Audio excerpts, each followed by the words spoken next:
Woo-hoo-hoo! And we're live once again on another Tuesday, and I have a lovely new friend and guest in the house, and I'm going to have her go ahead and introduce herself, and then we will get stuck right in with our topic today. So, Laura, take it away. All right. Thanks, Gillian. By the way, I love your catchy little theme. I was bopping along here. It's very fun. Hi, everybody. So glad that you showed up. I'm Laura Doman, and I wear a few hats. I am an on-camera actress as well as a voice actor, and I used to be in the business world as a tech industry sales exec. So I kind of bridge both the business and the creative worlds. I love it. I love it. And so our topic today is about becoming more comfortable and effective on camera because they're not necessarily the same things. There's differences and nuances. We open this up to questions. So if people have burning questions, we have an expert in the house today. So go ahead. Type in those questions. We'll get to them as best as we can. So, Laura, how did you make this transition? So you weren't born an actress. You didn't sort of, start in high school or start in, elementary school, and you were in the school play, and then that was it. You took a long journey to get where you are today. So do you want to give us the quick backstory? Sure, it's a little actually circuitous. When I was very little, I always wanted to be an actress. And so I did all the school plays. And even later, when I wore the corporate hat, I'd sneak out of those sales meetings and I'd be auditioning and I'd be doing a little bit of commercial and TV stuff here and there. I also did like all the morning announcements in high school homeroom. So I knew voiceover was going to be somewhere in my future. And it's just a matter of reinventing myself later in life. I did the corporate thing. I became a stay-at-home mom because I just couldn't travel with little babies. And then as they got to a certain age, it's like, it's me time. I want to do something I've always loved. So I think it's always great to dive into what you've always wanted to do. And so I live in Atlanta, which is a huge film and TV town right now. A lot of opportunities. So you got the training and found the agent, found the work, and it just kind of, blossoms from there. Awesome. I love it. I love it. So, one of the things that, in addition to doing your voice, being a voiceover actor, you work with people about becoming more comfortable and effective on camera. And we talked a little bit about this before we went on today because it is something that people struggle with. And for some reason, they think they're alone. They think that everybody is, they just turn on the camera and away they go. And it's just me. It's just me that struggles with doing that. So what kind of training did you have with becoming more comfortable on camera? And what can you share with us to help us get over that feeling of, the camera? Absolutely. Well, let me just say, first of all, you're going to want to learn how to do video because all social media is just pushing it, pushing it, pushing it. And one of the biggest fears that we have is that we're the ones that don't do so well. Everybody else is perfect, or Mm. that this is our shot. And if we don't do it right, we're going to be banned forever. Guess what? You're not going to die. You're not going to have an execution squad standing right over there with their guns pointed at you saying, "Oh, you made a gaffe."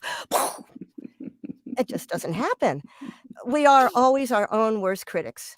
Now, for myself, I guess I've always been a bit of a ham, and I'm one of those rare people who loves a camera. It's like, oh, here I am. But it's just a matter of relaxing into who you are and being yourself. I was telling Gillian before we started, people are not looking for perfect announcers. And in fact, No. they're getting far away from that. Everything is real person. Let's embrace diversity and inclusion. All your little bit of, unusual habits or even the gaffes. They want to see real people. And the viewers are tired of anything that's polished and looking too perfect. They want to see Mm. people they can relate to, who are authentic and believable. So you want to be just yourself. Now, when you're talking about why you're nervous on camera, it could come from several different reasons. First of all, you're just not sure what you're supposed to be doing or how to relate to this lens. It's not a human being, it's a piece of machinery. And you go, what do I do next? It could also be just the fear of embarrassment or making a Mhm. mistake and not being perfect. And sometimes it's just the honest fear of about speaking in public. Because even if it's just a camera lens and it's all on video, it is a form of public speaking. Mm. So I find that there are a couple of things you can do, and I kind of put them in two categories. One, how to relax into yourself so you can feel like you can be you. And that's when the fun and personality comes out. And honestly, that's when you're most engaging.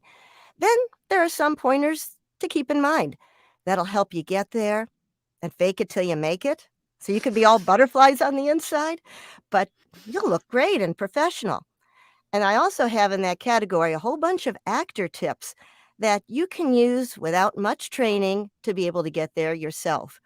Now, honestly, I did find that the actor training I've had has helped me because you learn what the camera sees, what the viewer is taking in, and you learn about the speaking and the movement and what do I do with my hands and do Mm, I stare at the camera or do I go off and look into the distance? There's all kinds of stuff with delivery.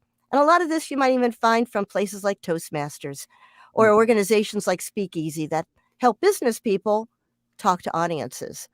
So Julian, I could just kind of dive into some of those and Absolutely. Go for it. Go all for right, it. I we'll love see it. how much we'll just see how much I can cover in the time we have.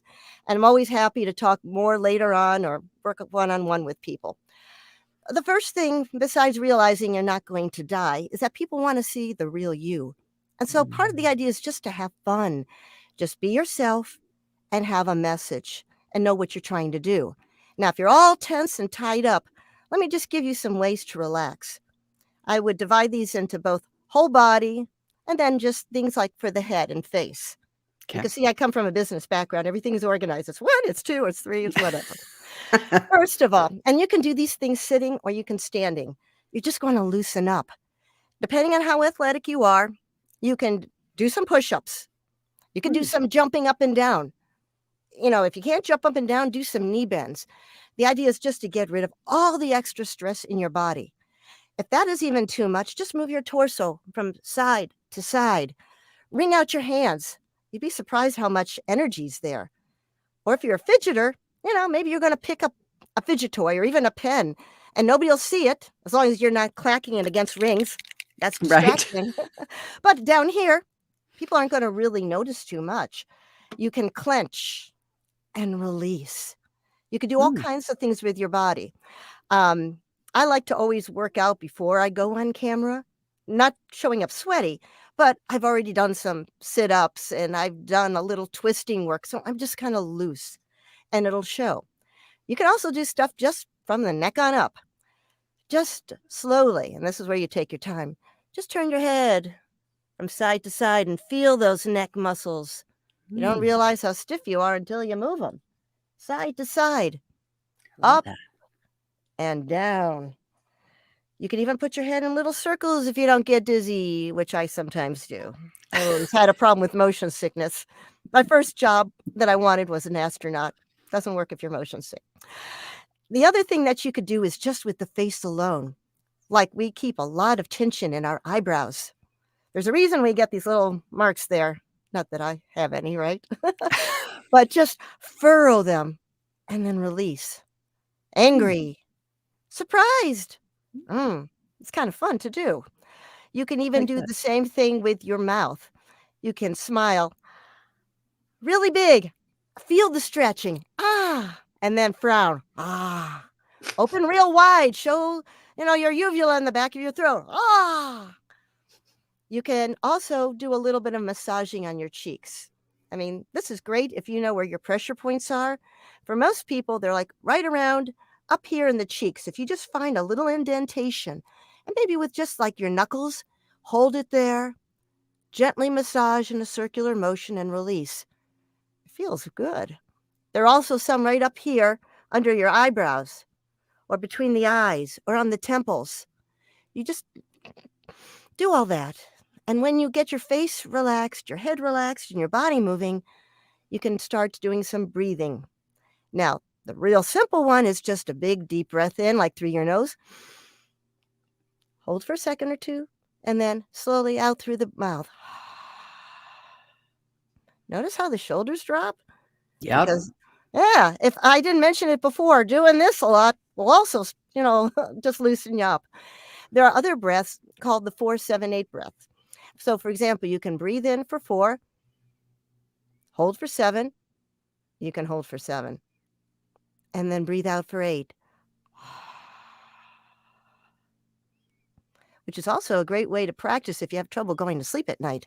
They even have the alternate nostril breath, where you're going to hold your nostril closed on one side, breathe in over here, switch, and there you go. Not the easiest if you have a cold, but it works. And then reverse. Breathing out through the nose, not the mouth like I just did.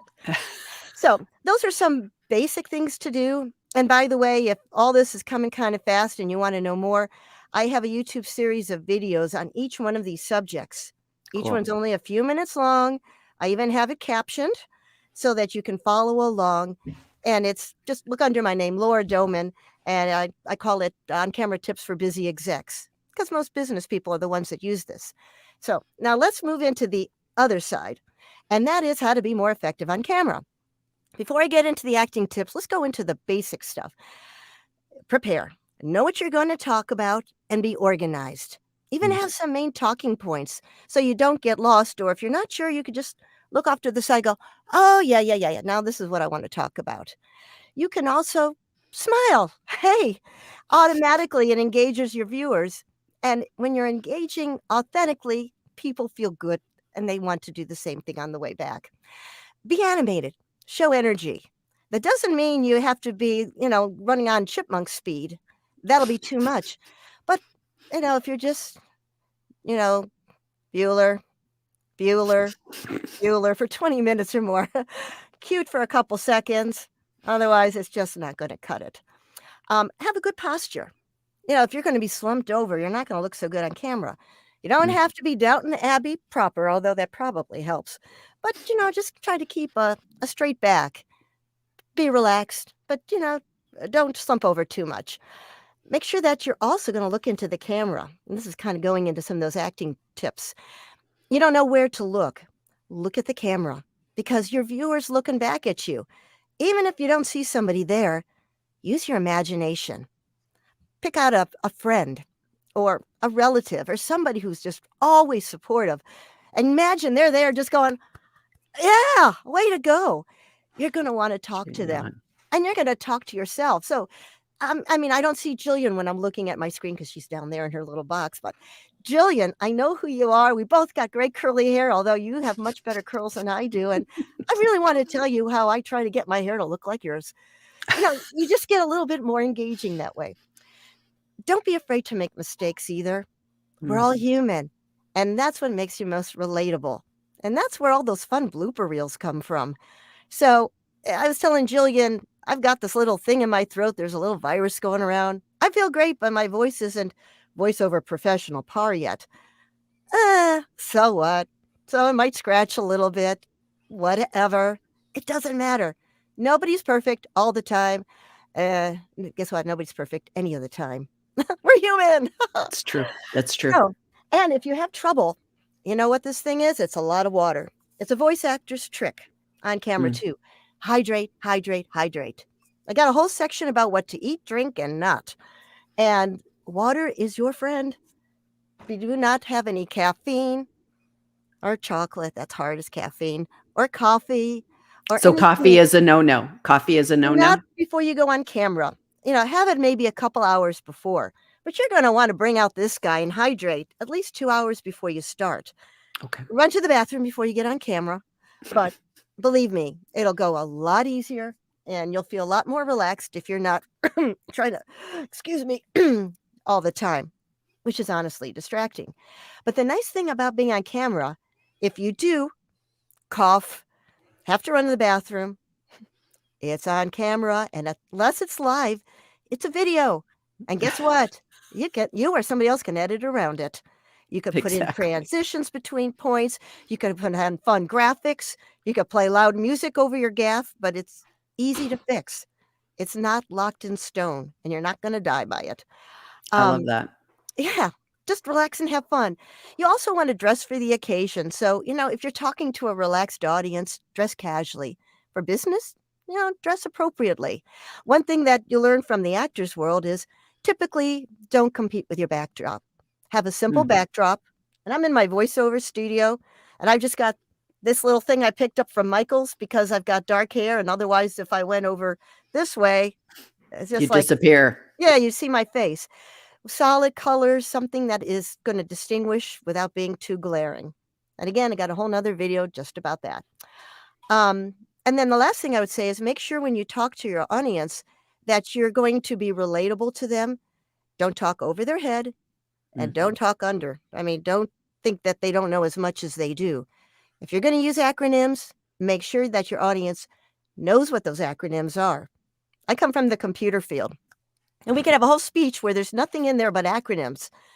Fine for the people that are there. Anybody else will go and they'll be tuning out. So let me just kind of jump into some of those actor tips.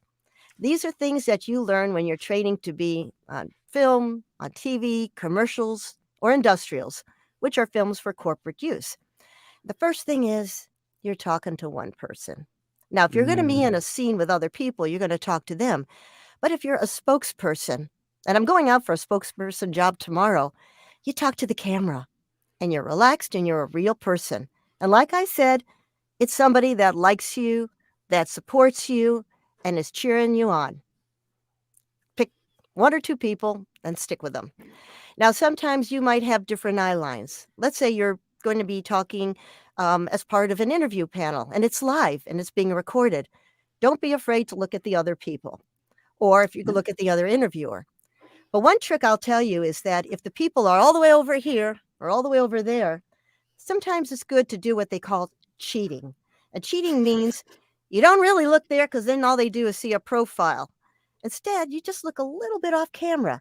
So it looks like I'm much farther away from the camera than I am, when in reality, it's only about that much. Hmm. And so you could just look a little bit off to the side. And it gives you the impression, or it gives the viewer the impression, you're talking to people that are still within their viewing range. A few other things that you can do is just imagine where you are. If you're freaked out because you're standing in your spare bedroom and these lights are shining at you and you just got a backdrop that is solid, and you're supposed to be talking about, well, I'm having problems at home, and imagine maybe that you're in a cafe. You've got a friend Hmm. that's out there. Think about what you're speaking about and the context. In acting terms, we call that the what, when, where, why, and how, and not necessarily in that order. But in this case, you might just pretend I'm talking to my good friend Gillian. We're sitting at a cafe. I've got my favorite hot chai tea latte there in front of me. It always makes me feel good. She's got her coffee or whatever else makes her happy. And I'm just kind of telling her, you know what? This empty nester stuff is kind of hard. How'd you handle it? And maybe the whole topic is about ideas for parents, mothers especially, to get a life after the kids are gone. You're not going to come out and be rah, rah, rah. You're going to be more intimate and thoughtful so the other person can relate to it. And you have that whole environment in your head. You're also going to want to know what your frame is. Now, in acting terms, that means what is the viewer going to see? Now, if I Hmm. look at my little box, I could just see my frame is here and about here. So I know I can move anywhere within it. If I get carried away and start walking away, well, there goes Laura. Maybe that's a good thing, but probably not.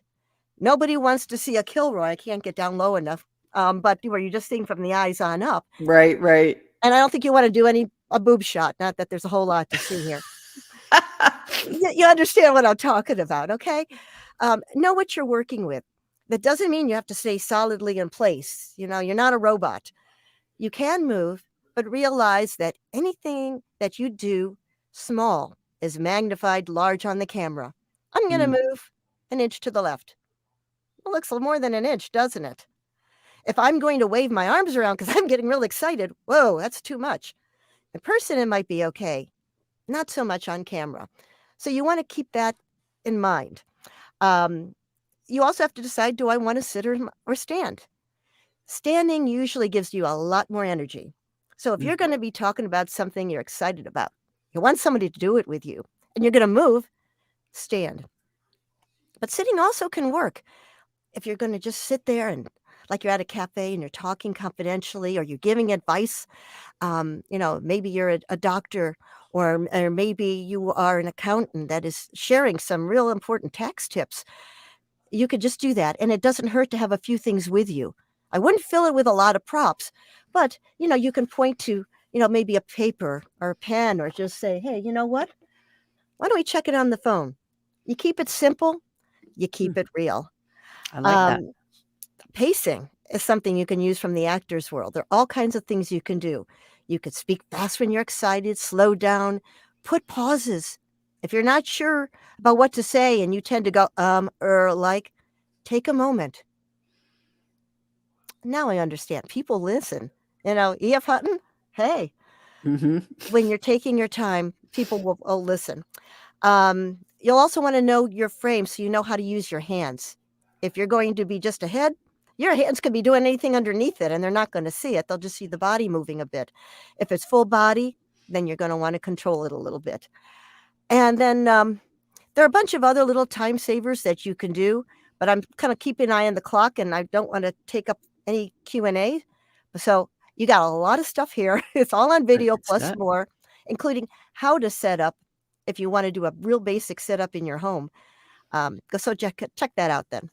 That's awesome. Those are great tips, and I especially like the idea of the frame because that's kinda not something that's intuitive that most people think about, and especially Mm-mm. if we're talking about how video can be landscape, it can be vertical, it can be square, and so you really do need to know those dimensions, and I was thinking as you were talking, I was thinking about in LinkedIn, our profile video, that has to be vertical, and that is something that especially people who are desktop users don't realize that when you all of a sudden are doing vertical filming, you have a totally different frame and you need to work within that, which I think a lot of times really means back up a little bit. And that's probably why you want, I think there's that tendency to be really, really close to the camera, but you could be too close, and in actuality maybe you want to take a step back so that you have some margins within your vertical framing when you're doing that LinkedIn profile video, which of course probably means that you need a good microphone. So That's a whole nother topic. yep, yep, But yep, I'm yep. telling you, if you would just have an iPhone or an Android, these have amazing cameras. I use a Yes, DSLR when I'm making my videos at home for my series, but if you're doing something that'll be in vertical mode, like for reels, duh, works out just fine. absolutely, absolutely. Okay, so let's throw up some comments and questions. So we have Jeff Young in the front row, always in the front row. You are both looking very comfortable on camera today. Namaste. And you, we got a duplicate. Okay, hello, so glad I caught you live. It has been a while. Diana Wilson, nice of you to join us. She is a YouTuber. She is. You guys should connect on YouTube because you Oh, guys would definitely. appreciate each other. Yay, I am on time today. So we're beaming in from across the pond because I know Susan is over in Scotland. So it's always lovely. We have another Brit in the house, another Espresso Plus member. Hello, Ashley. Hey, Gillian. It's 6 p.m. You know it's 5 p.m. I know this was the one week where I messed up the time, because the time changes. It's hard enough to deal with America with the Brits and the Europeans going a week earlier. It's like, psh, my brain can't do it. But thank you for chiming in. Has it frozen or it's just me? Oh dear, I hate when it freezes. Hello, Gillian, Whitney, and welcome Laura Doman. And we have Hi. Marcia. And I love how Marcia is a great example of spell out your name because she's not Marcia, she's Marcia. And and we talked a little bit backstage about the audio pronunciation, and I encourage everybody to go over to Laura's because you want to hear how a voice actor does their audio pronunciation, and it's a very neglected thing. There are so many, let alone not doing your profile video, people need to be doing that audio pronunciation. And I loved how you did yours, and I'm not going to spoil because I'm going to make them go listen. So that's very good. That's very good. Okay, poor Jeff. He keeps having to say, okay, it's freezing on me. It's freeze. I cannot see you. Why are people not seeing us? Okay, you would be looking comfortable on camera if it was working. I don't know. It's Oh, showing up live. We know that the replay is going to come in here. So it looks like we've got everybody coming back in. Okay. Maybe it should occur to me to be nervous. No, if you're not nervous, just keep going with it, right? Correct? Yep. Laura? Yeah, Don't. unless you wanna be nervous and there's a point to it.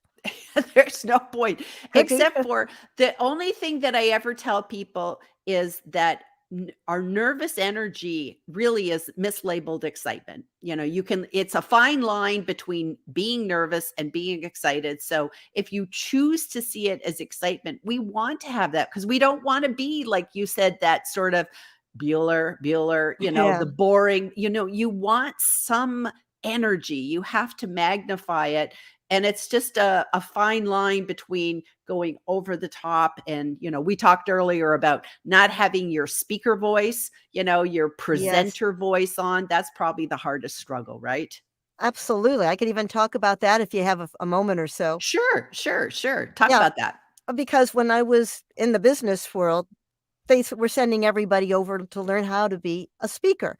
And the biggest thing they said is, you're not talking at people, you're talking to people. And you want to use your normal tone, which ironically is the hardest thing to do. Because in voiceover, the trend has been and will continue to be conversational, which Mm, means authentic. We don't care what background you have, the more interesting, the better. We don't want presenter mode. We don't want old time announcer, and we don't need DJ. Radio DJs have a hard time moving into voiceover for mm, other types of purposes like commercial or narration for that reason. You just relax, be yourself, which is why it's always good to imagine you're talking to a friend. mm, I like that. And so what if I have an accent? What if I am not a native, a native English speaker and I have an accent? You said that ethnicity is actually working well. Absolutely. Embrace it. This is true on both the on camera worlds as well as in the voiceover worlds. They want to hear everybody and everything. They want to know every background, every ethnicity, every region in the world. And it makes it interesting and it makes it authentic. And I was telling Gillian a little story before we got started. I was in an on camera workshop this weekend, and they had a young man there from Ghana. And when he did a scene, he seemed very stilted and he used an American accent, but it sure looked forced. And the Mm, instructor said, "Is that your normal way of speaking?" And he said, "No," in his beautiful accent. "No, I'm from Ghana." He said, "Do that." He mm. immediately made that role come alive. And all of us, especially the women, were just like, it's like right up there with those British accents. We love to listen to them. We can listen to them all day. Far more effective. Just be yourself. I love that. That's great. That's a great tip. Let's see. Okay, so we're still having some people having some problems on the Oh, visuals. Okay, so here's a question from Susan. I touch my face all the time. Any tips to stop that? yes. Give your hands something else to do. Mm, If you're going to be talking, you don't necessarily want to keep them clasped in front of you because that's a tightening move and that tension is seen. Perhaps instead you want to have like a soft ball that doesn't make any noise, or if you can move a pencil around and use it, because that's just nervousness. mm, Give your hands something else to do, an object, even if it is just to go. That can take your mind off of what you're saying so you don't stumble so much. Or if you're trying to think of a word, instead of going,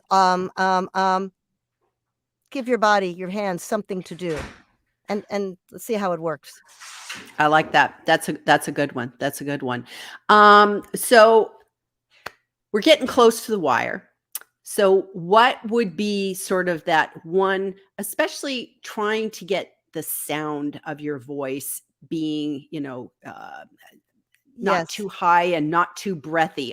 What are some tips? Because I know that it seems sometimes people sound like they're running out of air when they're Yes. talking. Yes. How can you kind of handle that? Several things. One, pace yourself. If you know what you're going to say, keep it in short segments so you don't feel like you have to get a whole long sentence out there and not take a breath until you get the end. Mm, Keep it short. I've got a few things to say. This is what I'm going to say it. Do some tongue twisters beforehand. I even like to use a Ooh. silly camp song I learned when I was in 7, 8 years old, and I do it as fast as I can. You know, "Ish bibbidi ildi bubba biddy da what," just whatever. Do a motor mouth. It kinda gets it all tingly. You can do going up, going down, 1, 2, 3, 4, go up and down, sideways, and when you alternate, try to go real high, real low with alternating numbers, you end up settling in your natural range. And sometimes just do what they call like a doggy pant. It looks really weird, like with the mouth or the tongue. Move your tongue up and down, pant. It works. Say some things with a cork in your mouth, then take it out and say the real same thing, and it'll come across crisper and a little more natural. Hmm. So, a whole bunch of stuff just threw at you. That's cool. That's very, very cool. Okay, so if people want to connect with you, they should go to your LinkedIn profile. And then also you have your YouTube channel. So Mhm. maybe we can put a link to that in the comments so that they can go and watch some of those videos that you have. I know you have a lot of Absolutely. really great tips for Yeah. everybody. And of course, you're available for consulting and you're available to be hired to do voiceover talent as well. So would you actually do somebody's LinkedIn profile, or is that something that you would never do? Like, is that something that you would do for people, is helping them do their voiceovers for their audio pronunciation, or would you recommend that should be them? Well, they should be doing it themselves. People wanna Okay. hear your own voice, just like if you're gonna click on that picture and see a video for 30 seconds, "Why am I seeing Laura when this is supposed to be Gillian?" Huh? Mm, You mm, wanna let people know who you really are. I agree. I agree. Anyways, I just put up there, I hope you could see it, that's my website. A lot of Okay. stuff is in there. Laura Doman also on LinkedIn. For YouTube, just look me up. I don't have, the link right now with me, but you can pretty much find me anywhere and, on Facebook, Instagram, and all that, but Awesome. start off with the website, it's got links to everything. Okay, super, super. So we'll make sure that that's all in the chat and everybody can see it. We'll pin the comment and then we have that. So this has been so helpful today. Thank you so much for being here, Laura. It was a Oh, my great chat pleasure. Thank you. and you shared a lot of really great things. And I really love your relaxation tips because I think you kind of get the double that, like, you're not only helping your body get relaxed, but it's also getting your mind off of the nervousness, because if you're so busy doing all the little warm-ups, it's like it just kind of naturally, you're not going to get as stressed out. So I think those are great tips. Super, Thank you. super. It was Okay, well, thank you everybody for being here today. We'll see you all next time and we'll talk soon. Okay, bye everybody. Thank you. Bye-bye.